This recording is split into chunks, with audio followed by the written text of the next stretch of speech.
स्तरीय कमेटी के प्रमुख, जिनके मार्गदर्शक में, जिन्हों की सोच के ऊपर पहरा देते हुए हम सभी आज एक साथ में खड़े हैं, उनको मैं विनती करूंगा कि आप संगतों का संबोधन करें। वाहिगुरु जी का खालसा, वाहिगुरु जी की फतेह।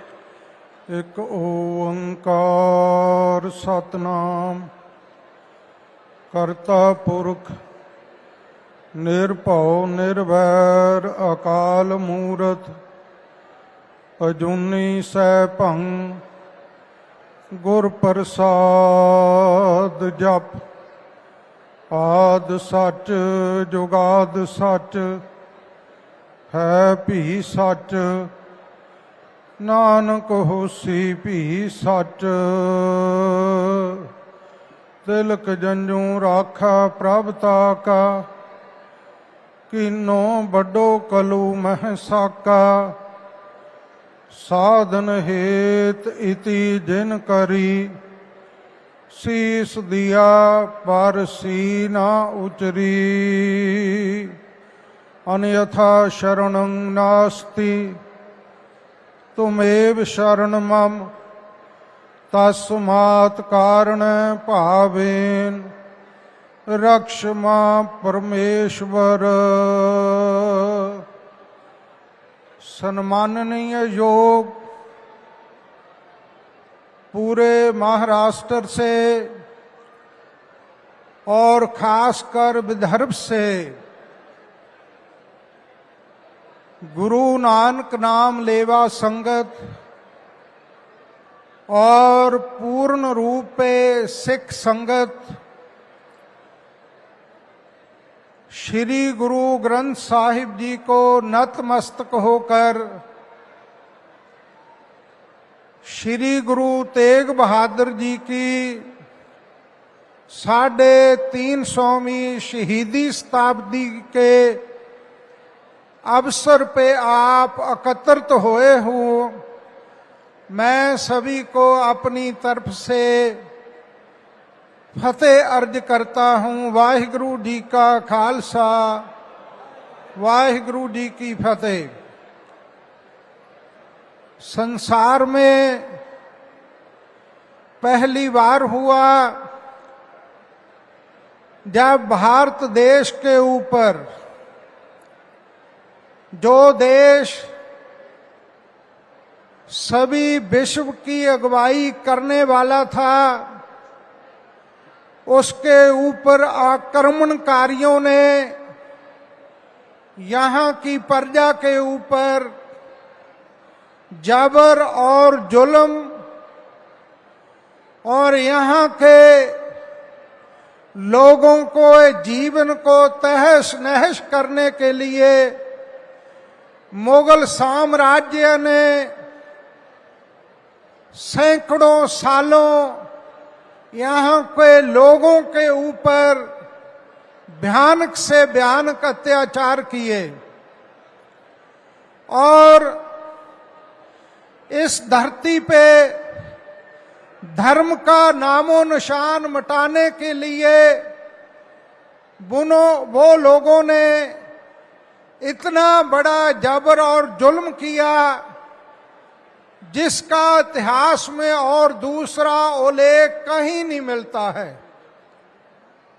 नौवें गुरुदेव श्री गुरु तेग बहादुर साहिब जी ने, जिनको धर्म की चादर भी बोला जाता है, सकल श्रेष्ठ की चादर भी बोला जाता है, और मुख्य रूप में वो हमारे हिंद की चादर हैं। श्री गुरु तेग बहादुर साहिब जी ने आज से 350 वर्ष पहले उस समय का क्रूर बादशाह, जालिम बादशाह, अत्याचारी जालिम शासक औरंगजेब, जिसने गुरु साहिब को शहीद करने का फरमान जारी किया और गुरु साहिब को आगरा से गिरफ्तार किया गया और लोहे के पिंजरे में कैद करके दिल्ली ले जाया गया और जहां पे आज गुरुद्वारा शीशगंज साहिब है, वहां की कोतवाली के अंदर नजरबंद करके गुरु साहिब जी के 3 सिख भाई मती दास, जिनको गुरु साहिब के समक्ष आरे से चीर कर 2 हिस्सों में कर दिया, और भाई सतीदास जी को रुई में लपेटकर उनके ऊपर तेल डालकर जिंदा अग्नि लाकर शहीद कर दिया गया, जला दिया गया। और भाई दयाला जी को उबलती देग में उबाल कर उनको शहीद किया गया। इन शहीदियों के पीछे उस समय के जालिम हाकिम की मंशा थी कि गुरु तेग बहादुर साहिब जी इन ऐसे जुल्मों और अत्याचारों से डोल जाएंगे और हमारी ईन मान लेंगे। और औरंगजेब ने 3 शर्तें रखी थी। पहली, आप इस्लाम कबूल करो। दूसरा, करामात दिखाओ, कोई शक्ति कोई करिश्मा दिखाओ। अगर ये दोनों नहीं करेंगे तो आपको शहीद किया जाएगा। श्री गुरु तेग बहादुर साहिब जी ने जवाब दिया, जिनकी बाणी है, जिन्होंने शहीदी से पहले ये बाणी उच्चारण की थी, बह काऊ को देत न है न बह मानत आन, कहो नानक सुन रे मना ज्ञानी ताहे बखान। ज्ञानवान वो लोग हैं जो किसी को बह नहीं दिखाते और किसी की बह से डर के ईन नहीं मानते। तो गुरु साहिब ने औरंगजेब को स्पष्ट बोला कि हम इस्लाम को कभी भी कबूल नहीं करेंगे। और वहां इतिहास में आता है, गुरु साहिब ने औरंगजेब को सीधा बोला, औरंगजेब, अगर ईश्वर को, वाहिगुरु को, भगवान को ये मंजूर होता कि हिंदू लोग, हिंदू धर्म यहां ना होए, केवल मुसलमान ही होने चाहिए, तो ईश्वर हिंदू लोगों को जन्म क्यों देता इस धरती पे। और इस धरती पे सदियों से, जुगों से ये हिंदू धर्म क्यों चला आ रहा है। ये ईश्वर की मर्जी या रजा है। उसने सभी को पैदा किया और सभी धर्म मुख्य रूप में जो उसने पैदा किए हैं, उन धर्मों का पालन करना हर मनुष्य प्राणी का मुख्य कर्तव्य है। इसलिए हम अपना धर्म परिपक्व रखते हुए किसी भी तरह की, कोई लालच की और या कोई किसी भी तरह का धन का प्रलोभन, कोई पदवी का, कोई राज का, उसको हम अपनी तरफ से नकारते हैं। दूसरी बात, गुरु साहब ने बोला, अगर हम आज करामात दिखा देंगे, करिश्मा दिखाएंगे, जो मजलूम यहाँ की जनता है, लोग हैं और हिंदू धर्म के अनुयायी हैं, उनकी रक्षा कौन करेगा, उनको कौन बचाएगा। करामात नाम कहर का है, इसलिए हम हिंदू धर्म की प्राण देकर भी रक्षा करेंगे। इसलिए गुरु साहब ने तीसरा फतवा कि हम औरंगजेब तेरी तलवार से शहीद होने के लिए आए हैं। आज से 350 साल पीछे 1732 विक्रमी 1675 ईस्वी मकर सुदी 5वीं दिन वीरवार को श्री गुरु तेग बहादुर जी को दिल्ली के चांदनी चौक में उस समय के जालिम क्रूर अन्यायी बादशाह ने शहीद कर दिया। उनके सिखों को शहीद किया। और इसके साथ ही गुरु साहब श्री गुरु गोविंद सिंह साहब जी महाराज, उनकी 350 साला गुरता गद्दी गुरुपुरब की शताब्दी हम मना रहे हैं। मैं आप सबको, मेरे को हर्ष है, मन में उल्लास है कि महाराष्ट्र में पहली बार हमारे महाराष्ट्र के मुख्यमंत्री सम्माननीय योग श्री देवेंद्र फडणवीस जी, जिन्होंने 29 सितंबर 2024 को मुंबई में ये ऐलान किया था कि हमारी सरकार महाराष्ट्र में आएगी तो हम गुरु साहब की शहीदी शताब्दी पूर्ण श्रद्धा से, भावना से, उत्साह से पूरे महाराष्ट्र में मनाएंगे।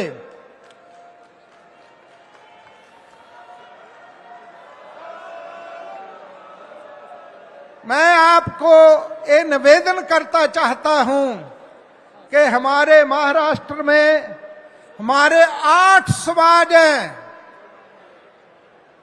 सिकलीगर समाज, जिसको मुगलों ने प्रताड़ित किया, उनके ऊपर अत्याचार किए, क्योंकि वो लोग गुरु साहिब के अनुयायी धर्म के लिए शस्त्र तैयार करके जुल्म के खिलाफ लड़ते थे।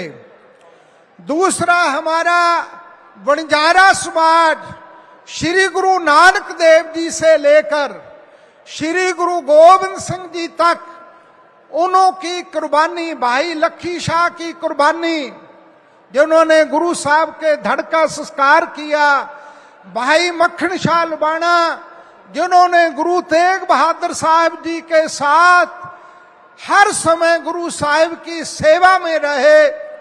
तो बंजारा समाज बहुत बड़ी कुर्बानी वाला समाज है।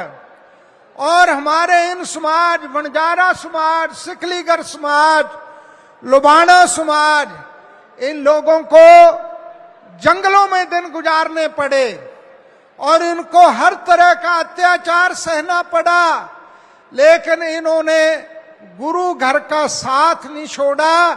गुरु साहब को आज तक पीढ़ियों से लेकर समर्पित हैं। और आज मैं देख रहा हूं कि गुरु साहब की शहीदी शताब्दी के इस समागम पे हमारे 8 समाज, बंजारा, लुबाना और सिंधी समाज, श्री गुरु नानक देव जी से लेकर इस समाज ने गुरु घर की, इस देश की इतनी बड़ी सेवा की है जिसकी कोई उदाहरण नहीं। भाई चमन लाल सिंह जी कीर्तन कर रहे थे। और सिंधी समाज विदर्भ में बहुत दूर तक फैला हुआ है। सिंधी समाज आज तक गुरु घर को, गुरबाणी को, गुरु साहिब की शिक्षा को समर्पित होकर बड़ी भावना से सेवा कर रहा है।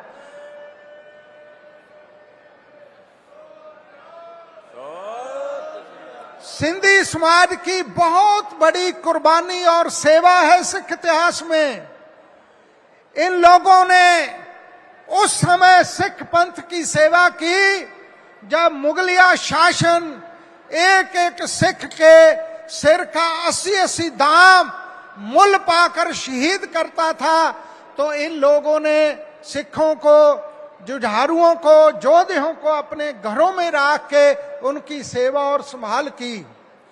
सिंधी समाज, मोहियल समाज, जो हमारे 3 सिख गुरु साहब के साथ शहीद हुए, ये उनके अनुयायी हैं। वो मोहियल समाज महेंद्रा राय चुरा जी के उपराले से, जतनों से वो हमारे साथ जुड़े।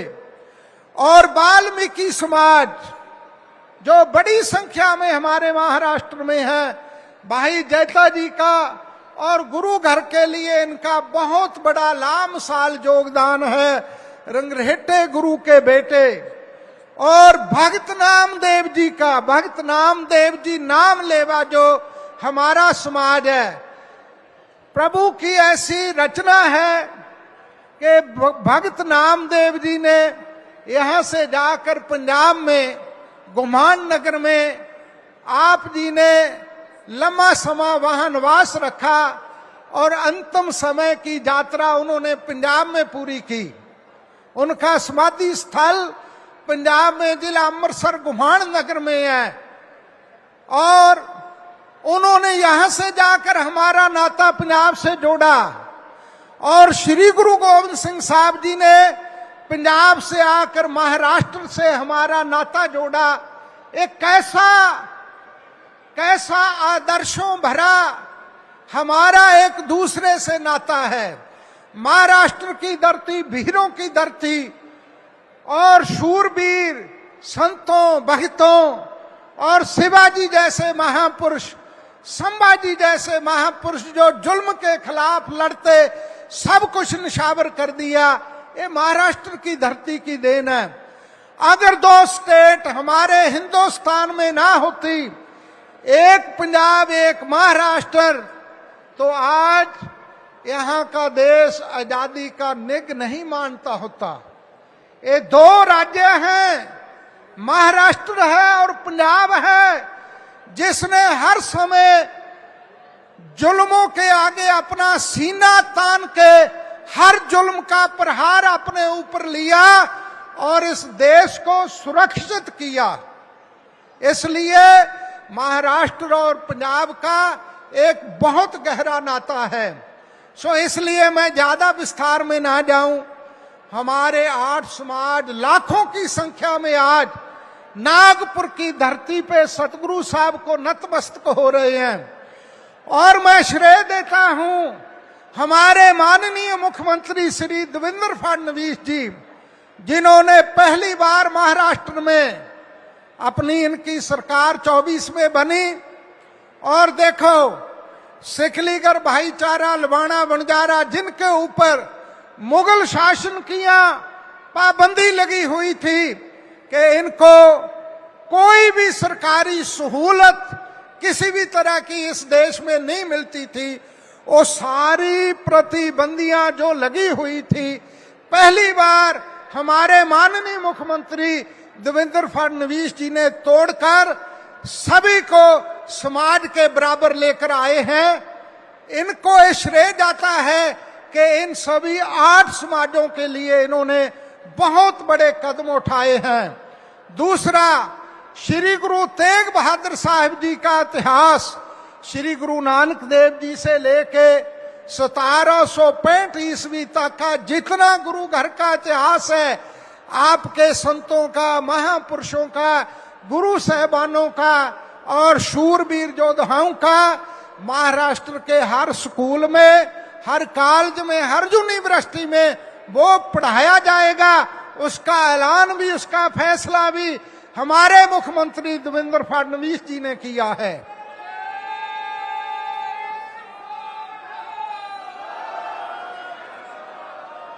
आनंद कार्ड एक्ट अभी तक पंजाब में लागू नहीं। हमारी कई सरकारें आई पंजाब में, पहली बार हुआ कि महाराष्ट्र में हम अल्पसंख्यक होने के बावजूद भी आनंद कार्ड एक्ट माननीय मुख्यमंत्री श्री देवेंद्र फडणवीस जी ने उसको लागू किया और उसको प्रमाणित किया। इसके अलावा गुरु साहब के इतने भव्य कार्य जो इन्हों द्वारा किए जा रहे हैं, उनकी हमारे पास मिसाल नहीं है। देश में अगर ऐसे हमारे नेता हमारे देश की अगुवाई करेंगे, हमारे लोगों की अगुवाई करेंगे, एक दिन हम पूरे विश्व में सबसे सर्वोपरि स्थान प्राप्त करेंगे। धर्म के क्षेत्र में भी और हम आर्थिक क्षेत्र में भी, व्यापारिक क्षेत्र में भी, समाज के क्षेत्र में भी हमारा सर्वोपरि स्थान होगा जो हमारा होना चाहिए। इसलिए महाराष्ट्र सरकार के प्रयास, बहुत बड़े कार्य हो रहे हैं। गुरु साहब के ये दिवस बड़ी श्रद्धा से मनाए जा रहे हैं। और मुंबई में बहुत बड़ा कार्यक्रम, सचखंड श्री हजूर साहब जो हमारा पंचमा तख्त है, वहां भी ये समागम होंगे। इसलिए आज के कार्यक्रम में जितनी भी आप संगत आई है, गुरु नानक नाम लेवा, सभी सिख संगत का मैं दिल से आभार व्यक्त करता हुआ सभी का धन्यवाद करता हूं। और माननीय मुख्यमंत्री देवेंद्र फडणवीस जी, जिन्होंने दिन रात एक करके एक कार्य में संलग्न है और इसको बहुत ऊंची सत्र पे लेकर जाने की जिनकी दिली भावना है, मैं अरदास करता हूं गुरु साहब, जैसे देखो हम देखा था श्री गुरु गोविंद सिंह साहब जी की 350 साला प्रकाश गुरुपुरब की शताब्दी बिहार में माननीय मुख्यमंत्री श्री नीतीश कुमार जी ने मनाई थी। तभी पूरे विश्व में एक बात चली थी कि ऐसी शताब्दी कोई नहीं मना पाया। पर मैं आज दिल से, हृदय से ये बात आपके समक्ष रखता हूं कि हमने गुरु साहब की शताब्दी पंजाब में भी मनाई, दिल्ली में भी मनाई और सूबों में भी मनाई। सभी ने बहुत बड़े बड़े आयोजन, कार्यक्रम किए, बड़ा बड़ा योगदान दिया। पूरे विश्व में सिखों ने गुरु साहब की शताब्दी के लिए दिन रात एक किया। पर महाराष्ट्र गुरु साहब की शताब्दी मनाने के लिए पहले दर्जे पर आज आ रहा है।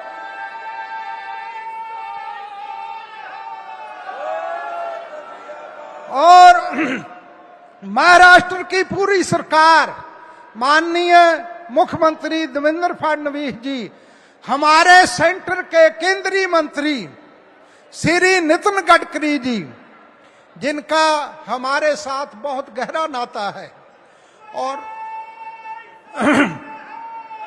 वो हमारे पंजाब के साथ भी जुड़े हैं और यहाँ के भी रहने वाले हैं और पूर्ण रूप है गुरु साहब के ऊपर उनका बड़ा अटूट विश्वास है, भावना है। वो आज इस कार्यक्रम में आए, मैं दिल से उनका धन्यवाद करता हूं। और श्री देवेंद्र फडणवीस जी के साथ एकनाथ शिंदे जी उप मुख्यमंत्री महाराष्ट्र और अजित पवार जी उप मुख्यमंत्री महाराष्ट्र, इसी तरह श्री गिरीश महाजन जी, बावनकुले जी और हमारे प्रदेश के प्रधान श्री चौहान साहब। सो मैं सबका दिल, अपने दिल से सबको धन्यवाद देता हूं, धन्यवाद करता हूं। हमारे जो नौजवान युवा वर्ग में दिन रात बड़ी लगन से लगे हुए हैं और अभी वो बोल के गए हैं और उन्होंने रात दिन हमारे साथ जितना बड़ा सहयोग दिया और उनकी पूरी टीम जितनी भी है और यहाँ के गुरुद्वारा समिति के सभी प्रधान, गुरुद्वारा कमेटी और चेयरमैन गुरमीत सिंह खोखर, मैं इन सब का दिल से आभार व्यक्त करता हूं कि नागपुर और विदर्भ के सभी गुरुद्वारा के कमेटी प्रबंधकों ने बहुत बड़ा योगदान दिया है।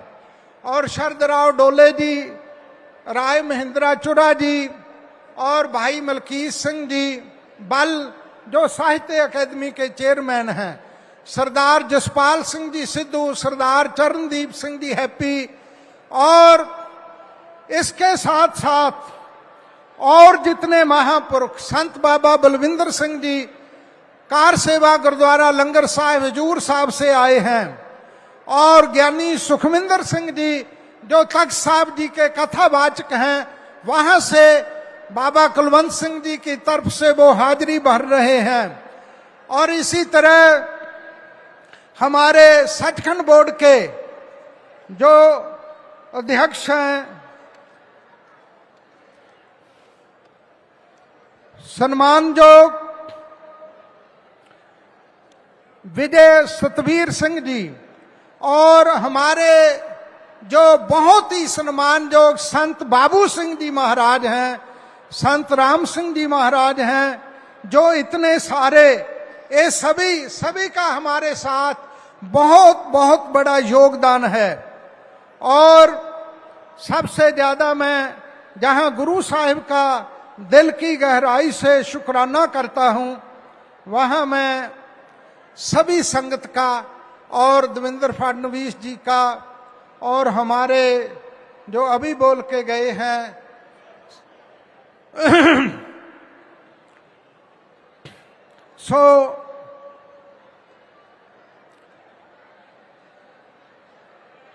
ये इतनी मैं आपके साथ प्रार्थना करनी थी। और एक मैं सारी संगत को हाथ जोड़ के बेनती करता हूं कि माननीय मुख्यमंत्री जी के लिए, महाराष्ट्र शासन के लिए सभी संगत मिलके एक जयकारा बुलाओ, ताकि गुरु साहब के चरणों में उनकी सेवा की हाजिरी लगे और पूरे उत्साह से इतनी जोर से जयकारा लाओ कि पूरे विश्व में आवाज जयकारे की जानी चाहिए। बोले सो निहाल।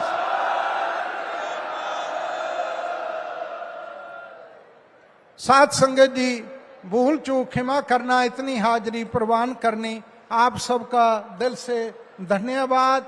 वाहिगुरु जी का खालसा, वाहिगुरु जी की फतेह। सोए सन बहुत ही सत्कारयोग संत बाबा हरनाम सिंह जी खालसा, मुखी दमदमी टकसाल, प्रधान संत समाज, हमारे राज्य स्तरीय समिति के प्रमुख, जिनके मार्गदर्शन में हम ये समागमों में और बढ़ चढ़ के सेवा निभा रहे हैं। अब आपकी संगतों को दर्शनों के लिए माननीय Shri Nitin Gadkari ji, road transport and highways minister भारतीय सरकार, जिनको हम इंफ्रा मैन ऑफ इंडिया के नाम से जानते हैं, वो आप संगतों के साथ में अपने दो वचन साझे करेंगे। हमारे बीच में बहुत ही सत्कार्य श्री गिरीश जी महाजन, मंत्री जल संपदा और कुंभ मेला, वो भी पहुंचे हैं। उनका बहुत हमें साथ प्राप्त हुआ इन समागमों में। तो मैं बाबा जी को बेनती करूंगा कि वो गिरीश महाजन जी का सत्कार करें और नितिन गडकरी जी आप संगतों को संबोधन करें। वाहिगुरु जी का खालसा, वाहिगुरु जी की फतेह। महाराष्ट्र के आदरणीय मुख्यमंत्री देवेंद्र जी, मंच पर उपस्थित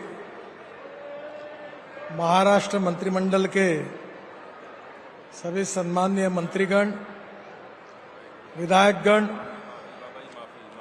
हमारे आज जिन्होंने हमें मार्गदर्शन किया वो अखिल भारतीय धर्म जागरण प्रमुख शरदराव जी ढोले, हमारे परम आदरणीय संत ज्ञानी हरदास सिंह जी सुखी, जो दमदमी टकसाल के प्रमुख है, और उपस्थित भाई और बहनों, गुरु तेग बहादुर साहिब सिखों के 9वें गुरु थे और उन्होंने विशेष रूप से, जैसे अभी बताया, कि हमारे समाज की रक्षा करने का काम उन्होंने किया। उनको हिंद दी चादर भी हम कहते हैं और आज उनको 350वां शहीदी समागम के रूप में इस भव्य कार्यक्रम का आयोजन हुआ है। गुरु तेग बहादुर जी ने अपने जीवन में संपूर्ण मानवता के लिए, सत्य के लिए और हमारे धर्म की रक्षा करने के लिए बहुत बड़ा संघर्ष किया है। अभी आदरणीय संत ज्ञानी हरनाम सिंह जी मुखी जी ने हमें पुराने इतिहास को अवगत कराया है। मुगल सल्तनत की बादशाहों ने जब हमारे समाज पर आक्रमण किया और जबरदस्ती से धर्मांतरण करने की कोशिश की, मंदिरों का ध्वंस किया, मां बहनों के ऊपर अन्याय अत्याचार हुए, तब हमारे समाज की रक्षा के लिए हिंद दी चादर से गुरु तेग बहादुर साहब जी ने पूरी अपनी जान की बाजी लगाकर हमारे धर्म की और समाज की रक्षा की। एक प्रकार से अगर इतिहास में इसका उदाहरण देना है तो भगवत गीता में भगवान श्री कृष्ण ने जो कहा था कि परित्राणाय साधूनाम विनाशाय दुष्कृताम धर्म संस्थापनार्थाय संभवामि युगे युगे। जब अनर्थ बढ़ता है, अन्याय बढ़ता है, अत्याचार बढ़ता है, तब सज्जनों की, समाज की रक्षा करने के लिए मैं अवतार लेता हूं। उस समय के परिस्थिति में गुरु तेग बहादुर साहब ने यही कार्य किया है। मानवता के प्रति उनकी कटिबद्धता, साहस, करुणा और धर्म के परम रक्षक के रूप में हम उनको याद करते हैं और मुझे खुशी है कि गुरु तेग बहादुर साहब जी के साथ जो जो लोगों की श्रद्धा है उन सब लोगों को इकट्ठा करके उनका एक भव्य समागम आज 350वीं शहीदी दिन के रूप में हमारे बीच में नागपुर में बहुत उत्साह के साथ मनाया जा रहा है। मैं नागपुर का सांसद होने के नाते हमारे महाराष्ट्र से आए हुए सभी भाई और बहनों का हृदय से स्वागत करता हूं और साथ में मैं महाराष्ट्र के मुख्यमंत्री देवेंद्र जी फडणवीस और उनकी सरकार को विशेष रूप से इस भव्य आयोजन के लिए आप सबकी ओर से और मेरी तरफ से बहुत बहुत धन्यवाद देता हूं, उनका अभिवादन करता हूं। आज के इस कार्यक्रम के निमित्त हम फिर से एक बार हमारे हिंद दी आदर श्री गुरु तेग बहादुर साहिब जी का 350वां शहीदी समागम में स्मरण कर रहे हैं। उनकी प्रेरणा, उनका कार्य, उनका कर्तृत्व और निश्चित रूप से हमें भविष्य में भी उनके विचारों के अनुरूप समाज की रक्षा करने के लिए प्रेरित करेगा। इस विश्वास के साथ हाथ जोड़कर उनके स्मृति को अभिवादन करता हूं। जो संत आज यहाँ हमारे बीच में आए हैं उनका भी अभिवादन करता हूं और विशेष रूप से वो हमारे आशीर्वाद देने के लिए आए, इसके लिए उनके प्रति भी धन्यवाद देता हूं और गुरु तेग बहादुर जी को अभिवादन करके अपनी बात को समाप्त करता हूं। धन्यवाद, नमस्कार। वाहेगुरु जी का खालसा, वाहेगुरु जी की फतेह। सो ये सन बहुत ही सत्कारयोग Nitin Gadkari ji, road transport and highway minister, Bharat सरकार। अब मैं हमारे सम्माननीय सीएम श्री देवेंद्र फडणवीस जी, नितिन गडकरी जी, बाबा जी सबको बेनती करूंगा कि हमने धन गुरु तेग बहादुर जी महाराज जियों के शहीदी शताब्दी के इस पावन मौके के ऊपर एक सदगुरु जी की जीवनी के ऊपर एक किताब का विमोचन भी रखा है। सो सभी मान्यवरों से मेरी विनंती है कि वो एनवलप से जो किताब है वो निकाल करके ये शुभ कार्य अपने हाथों से करे। सभी का बहुत बहुत धन्यवाद। इसी के साथ में गुरु साहब की जीवनी के ऊपर एक डॉक्यूमेंट्री हमने तैयार की है जिसका विमोचन सत श्री अकाल, जिनका सत श्री अकाल डॉक्यूमेंट्री निर्वैर प्रोडक्शन की ओर से सरदार हरदीप सिंह की ओर से करवाई गई है। सो मैं सीएम सर को विनंती करूंगा।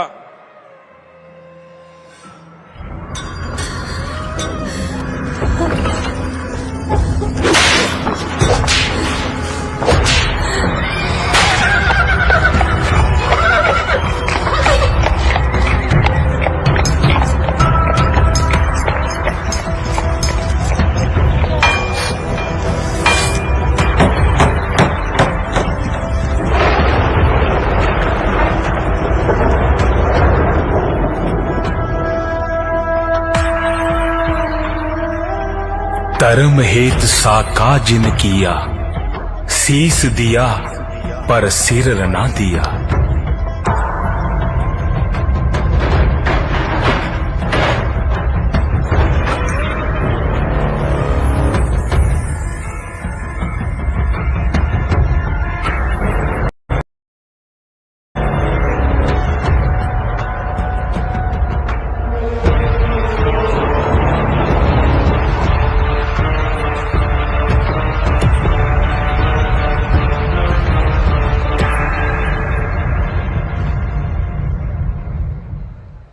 ਧੰਨ ਗੁਰੂ ਤੇਗ ਬਹਾਦਰ ਮਹਾਰਾਜ ਜੀਆਂ ਦੇ ਸ਼ਹੀਦੀ ਜੀਵਨੀ ਦੇ ਉੱਤੇ ਇਹ ਡਾਕੂਮੈਂਟਰੀ आप संगतां ਨੂੰ श्रवण कराई है। अब मैं विनंती करूंगा हमारे लाड़के भाऊ माननीय श्री देवेंद्र फडणवीस जी, मुख्यमंत्री महाराष्ट्र प्रदेश की, वो संगतों के दर्शन करेंगे जी।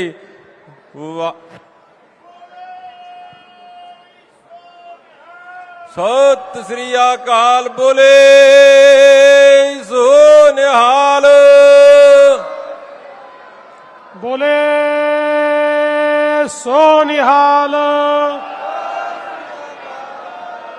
वाहे गुरु जी का खालसा, वाहे गुरु जी की फतेह। आज हिंद की चादर श्री गुरु तेग बहादुर साहिब जी की 350वें शहीदी समागम में हमारे बीच उपस्थित हम सभी के लाडले नेता आदरणीय नितिन गडकरी जी, जिन्होंने इस कार्यक्रम के आयोजन में हमें आशीर्वाद दिया, मार्गदर्शन किया, ऐसे आदरणीय संत ज्ञानी हरनाम सिंह जी खालसा, बाबा जी मुखी दमदमी टकसाल, हमारे साथी चंद्रशेखर बावनकुळे जी, गिरीश महाजन जी, माणिकराव कोकाटे जी, माधुरीताई मिसाळ, शरदरावजी ढोले, संत श्री बाबू सिंह महाराज, श्री बाबा बलविंदर सिंह जी, बाबा सुखविंदर सिंह जी, महेंद्र जी रायचूरा, सरदार गुरमीत सिंह खोकर, सरदार प्रीतपाल सिंह भाटिया, सरदार परमजीत सिंह भट्टी, सुनील जी भुलगावकर, सरदार चरणदीप सिंह जी, संत सूरज जी महाराज, सरदार मलकियत सिंह बल, सुनील जी महाराज, किशन जी राठौड़, इस आयोजन में जिन्होंने बहुत मेहनत की, ऐसे भाई रामेश्वर नाइक, संत राम सिंह जी महाराज, सरदार विजय सतबीर सिंह जी, सरदार तेज सिंह जी बावरी, श्री रुचेश जयवंशी, सरदार जसपाल सिंह जी, कृष्णा खोपड़े जी, प्रवीण दटके जी, सईताई डहाके, राजू तोड़साम जी, दयाशंकर तिवारी जी, वीरेंद्र कुकरेजा जी, मिलिंद माने जी, विपिन इटनकर जी, रविंद्र सिंघल जी, अभिजीत चौधरी जी, प्रतिभाताई इंगड़े, राम सिंह महाराज, प्रकाश जी गोगालिया, गजानन जी काळे, अशोक जी मानकर, मंचासीन सभी महानुभाव और इस संगत में यहां पर उपस्थित सभी बहनों और भाइयों, मैं सबसे पहले गुरु नानक देव जी को नमन करता हूं और साथ साथ जिनके शहीदी समागम को हम लोग आज इस संगत के रूप में नमन कर रहे हैं, ऐसे 90वें गुरु तेग बहादुर साहिब जी, इनको भी शत शत नमन करता हूं और साथ में बाबा श्री चंद जी महाराज, भाई सतीदास जी, भाई मतीदास जी, संत नामदेव जी, भाई दयाल जी, झूलेलाल जी, संत सेवालाल महाराज, बाबा मक्खन शाह लभाना, संत कालू बाबा, बाबा लखीशाह बंजारा, संत श्री लक्ष्मण चैतन्य जी बापू, इन सभी को आज के इस समय में नमन करता हूं। आज का कार्यक्रम ये बहुत ही महत्वपूर्ण कार्यक्रम है, जहां एक और हिंदजी चादर गुरु तेग बहादुर साहिब जी की शहीदी को नमन करने के लिए हम लोग एक साथ आए हैं, वही ये कार्यक्रम फिर एक बार जितने नानकपंथी हैं, जितने नानक नाम लेवा समाज है, उन सभी को एकत्रित करने वाला कार्यक्रम है।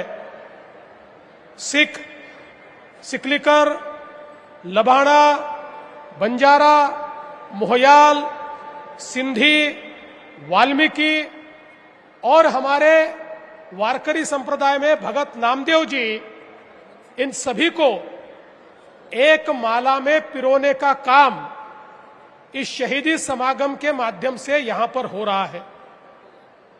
हम सभी लोग जानते हैं, गुरु नानक देव जी ने जिस समय एक ओंकार का विचार हमको दिया उस समय हमारा समाज ये जातियों में बटा था, ऊंच नीच की बातों में हमारा समाज कहीं ना कहीं बटा हुआ था।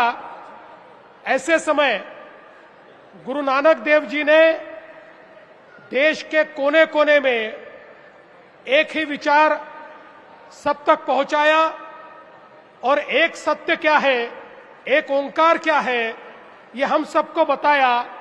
और उसके कारण समाज के भिन्न भिन्न वर्ग ये नानक जी के, गुरुदेव जी के विचारों से प्रभावित होकर पूरे देश में नानक जी के विचारों से प्रभावित ऐसे नानकपंथी, नानक नाम लेवा, ऐसा एक बहुत बृहद समाज तैयार हुआ। और उन्हीं विचारों को हमारे सभी गुरुओं ने आगे ले जाने का काम किया।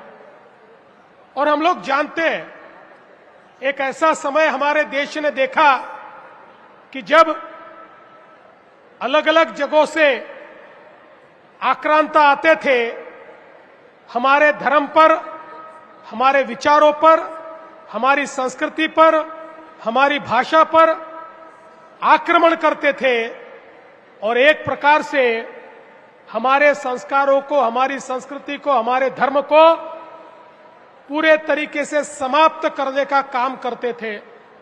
ऐसे समय हमारे गुरुओं ने जिस प्रकार से हमारे संस्कृति की, हमारे धर्म की ढाल के रूप में काम किया, और जिस प्रकार से समाज में जागृति लाकर, समाज को एक बनाकर, सभी को साथ में लाकर, एक ही लंगर में सभी को बैठाकर जिस प्रकार से एकता को कायम किया, ये भारत के इतिहास की मिसाल है। इसलिए ये भारत देश हमारे 10 गुरुओं के लिए हमेशा शीश झुकाएगा और उनसे हमेशा प्रेरणा पाएगा।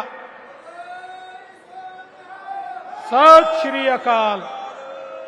हम लोग जानते हैं कि जिस समय औरंगजेब ने अत्याचार शुरू किए और कश्मीर के अंदर रहने वाले हिंदू पंडितों को कहा, या तो धर्म बदल दो या मरने के लिए तैयार हो जाओ, तो उन्होंने सोचा अब हमें कौन बचा सकता है, और उनके सामने एक ही नाम आया, और वो नाम था 9वें गुरु तेग बहादुर साहिब जी का, कि यही है जो हमें बचा सकते हैं, हमारे धर्म को, हमारी संस्कृति को जो बचा सकते हैं।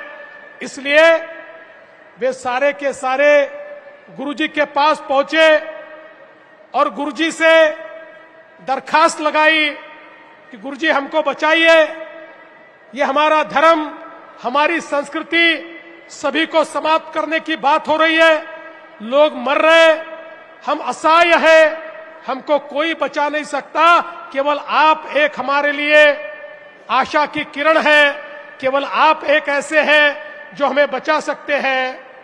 और गुरुजी ने उसी समय कहा कि आप चिंता मत करिए, आपको बचाने का काम हम करेंगे। और अपने चुनिंदा लोगों को लेकर गुरुजी ने दिल्ली की ओर कूच कर दी, और पहली बार एक प्रकार से हमारे गुरु तेग बहादुर जी, इन्होंने हिंदुओं को, हमारे कश्मीरी पंडितों को, उनके धर्म को, उनके विचार को, उनकी संस्कृति को बचाने के लिए अपने सिर पर कफन बांधकर, और वो निकल पड़े अपने साथियों के साथ। और हमने देखा औरंगजेब ने जब उनको गिरफ्तार किया, और गिरफ्तार करने के बाद जो प्रताड़नाएं उनको दी गई, जिस प्रकार से उनके ऊपर अपने धर्म को बदलने का एक दबाव बनाया गया, क्योंकि औरंगजेब ये जानता था कि अगर गुरु तेग बहादुर जी का धर्म बदल दूंगा तो फिर भारत में कोई भी धर्म नहीं बचा पाएगा, सबका धर्म मैं बदल दूंगा। इसलिए वो चाहता था कि गुरुजी का धर्म बदले। सतीदास जी, मतीदास जी, दयाल जी ऐसे साथियों के साथ जिस समय उनको पकड़ा गया और एक एक साथी को तड़पा तड़पा कर मारा गया, किसी को तेल डालकर जलाया गया, किसी को दीवारों में चुनवाया गया, किसी को इतनी प्रताड़नाएं दी गई कि जिसको देखकर दिल दहल जाए, लेकिन गुरुजी कहीं पर भी विचलित नहीं हुए। गुरुजी ने कहा कि चाहे जितनी प्रताड़नाएं दे दीजिए, और उन महान गुरुजी के साथियों का भी हम नमन करते हैं जिन्होंने अपने गुरु का साथ नहीं छोड़ा और जो मरते समय भी अपने देश धर्म की संस्कृति की बात करते हुए बड़ी खुशी खुशी के साथ शहीद हो गए। उन्होंने शहादत स्वीकार की और उसके बाद औरंगजेब ने गुरु तेग बहादुर साहिब जी को एक अंतिम चुनौती देते हुए कहा कि अब तुम्हें मरना होगा, या तो मुसलमान बन जाओ या फिर अपनी शहादत दे दो। गुरुजी ने कहा, मैं विचार बदलने वालों में से नहीं हूं, मैं डरने वालों में से नहीं हूं। जो एक विचार, एक ओंकार, एक सत का जो नारा है, जो हमारे भारत की मिट्टी से निकला हुआ धर्म का विचार है, उसके लिए चाहे जान देनी पड़े, लेकिन मैं रुकने वाला नहीं हूं।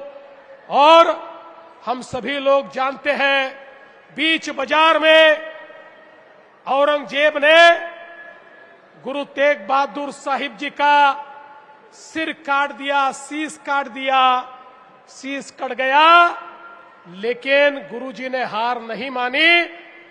आज उसी जगह पर हम लोग जो गुरुद्वारा देखते हैं, शीशगंज, वही जगह है जहां पर गुरुजी की शहादत हुई, और उस शहादत के कारण हिंदुस्तान में धर्म बचा।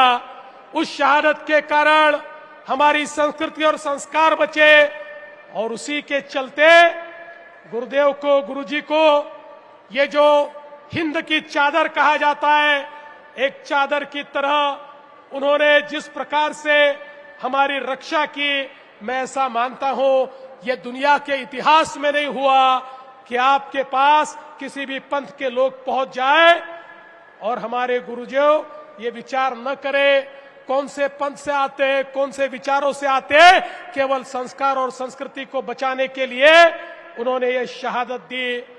हम लोग जानते हैं, उसके बाद औरंगजेब ने फरमान निकाला, और फरमान निकालकर उस औरंगजेब ने कहा कोई इनके ऊपर अंतिम संस्कार नहीं करेगा।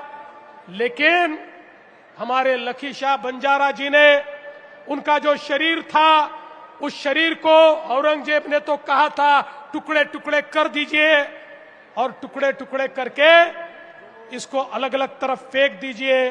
लेकिन लखी शाह बंजारा जी ने किसी तरीके से उस शरीर को प्राप्त किया, अपने घर पर लेकर गए, और उस घर पर जाकर वो ये जानते थे कि अगर अंतिम संस्कार करने का प्रयास करेंगे तो ये औरंगजेब करने नहीं देगा।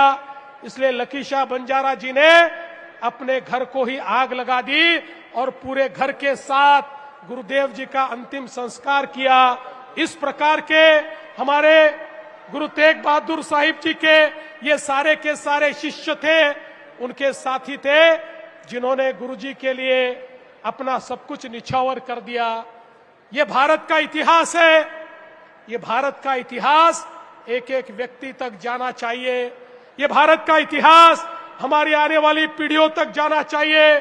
इसीलिए जब ये 350 साल की ये जो शहीदी समागम की बात हुई और बाबा जी के साथ हम लोगों ने मिलकर ये फैसला किया कि ये कार्यक्रम पूरे महाराष्ट्र में किया जाएगा। ये कार्यक्रम महाराष्ट्र से पूरे विश्व में इसकी गूंज जाएगी। पूरे विश्व को पता चलेगा कि हम लोग हमारे गुरु जी यहाँ पर बोले कर रहे हैं।